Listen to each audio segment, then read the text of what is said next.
Hello everyone, welcome to or back to the new grid. I'm Kyle, and in today's video I'd like to talk about some of the things that I think Tesla can improve upon going out of 10.6.1 into 10.7 or 11.0 and maybe to get out of beta. But first I'd like to talk about some of the things that Tesla does really well and continues to do really well at. It does great at keeping the car in its lane, for the most part. There are a few issues where it may swerve out of it. Most of those cases are where it slows down a lot or it's turning into another road. Another thing it does great at is navigating around stationary objects. So I had a spot where I got into a road that was closed going one way, so the whole road was blocked off for local traffic, but I had to navigate around the barricade to get out of that roadway, so the car was able to navigate right around that barricade. The only issue it had was I did have to tap the accelerator because I think it just needed that confirmation that it was doing the right thing because it was a unique situation. Another thing I saw it do great was there's a person on their bike on the side of the road. There was a car coming at me the other direction. Well, that other car had moved over enough that my car could then move over enough to safely pass the biker. So it did really well at handling that situation. And then when it's confident. It handles that. Or even if it's not completely confident and you throw a changed intersection at it, it can navigate around that. It can get by with itself. There are a few issues at times with those, but for the most part, they work pretty well. So now the things that need improved upon.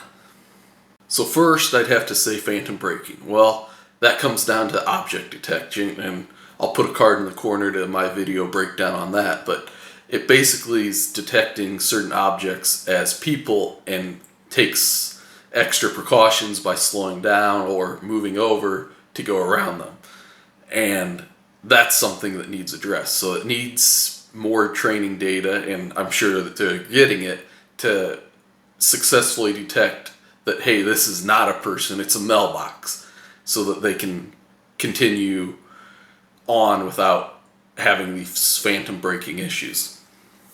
So another thing that annoys me with autopilot is the signaling or lack thereof. So when you're slowing down to make a turn, you should be starting to put your turn signal on to make them aware that you're turning before you start braking or right around the same time. Autopilot will go and then start thinking about if it's going to make the turn by slowing down to try to detect the roadway.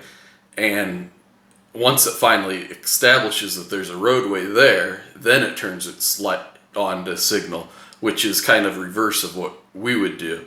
If we know we're coming up to a turn, we're going to put our turn signal on to notify the people around us that we're going to be turning and looking for this turn, and then slowing down to get into that lane. So that's something else that needs improved upon. Also, when you go down streets that do not have lane markings in the country that are 55 mile an hour, you can only go 25 to 30 miles an hour down those with full self-driving beta. So that's a big discrepancy of speed for what the cars are going. So that can cause some issues with just people going around you, trying to go around you, but maybe not being able to because the car also tries to take over more of the lane. So that's something, I still think that may be a little bit due to safety. So it's basically thinks that, hey, there aren't lane lines, it's probably a residential area, so we need to slow down. But it needs to figure out the difference between it being a residential area and a country road.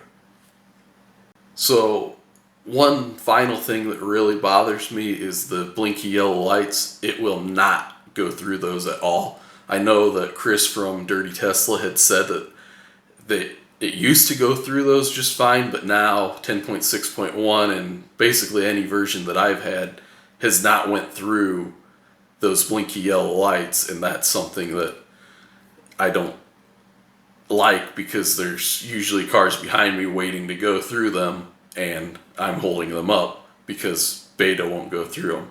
Now, I did go through the one I'm showing you by pressing the accelerator, and I had to continuously press the accelerator because it still just did not want to go through the light on its own. Finally, one other issue that needs to improve upon is how it handles objects that are going into its pathway or in its pathway. So a lot of times in roundabouts, it might start entering the roundabout and it realizes that maybe it's going to cut off the person that's already in there, and instead of just going through it, it'll just lock up, freeze, and I'll be a sitting turtle, and I'll have to press the accelerator because I know that car's there to get it to move through the roundabout. It knows the path it needs to take and everything, but it realizes that, whoa, maybe this was too close of a call to pull out, and it's already inside that roadway, and it just stops, which is more of a danger than it proceeding through that intersection. And I've seen a lot of that with roundabouts. Now, there's other places where confidence is just like, you can't judge how well it knows. So there are places where it could pull out into traffic, but if it's not very confident, the gap isn't safe, so I don't allow it because I never know if it's knows that, hey, if it goes, it can go really well and be fine, but it could be that situation where it goes into what I'm calling turtle mode because it just hides and likes to stop doing what it's doing because it knows it probably made a mistake or it just lacks that confidence. That was most of my things that I hope they can improve upon quickly. There are some other minor issues like creeping sometimes can be awkward, and there's a lot of edge cases in lights, and I'm showing you one here that basically the light's red, but it's showing a second light that's green for the other direction and thinks it's green and just continues on. Luckily, no one was coming, so there was no issue there, but that's what it registered, was a green light, and continued through that intersection. So with that, thanks for watching. Please subscribe, like this video if you like this kind of content, and I'll see you in the next one.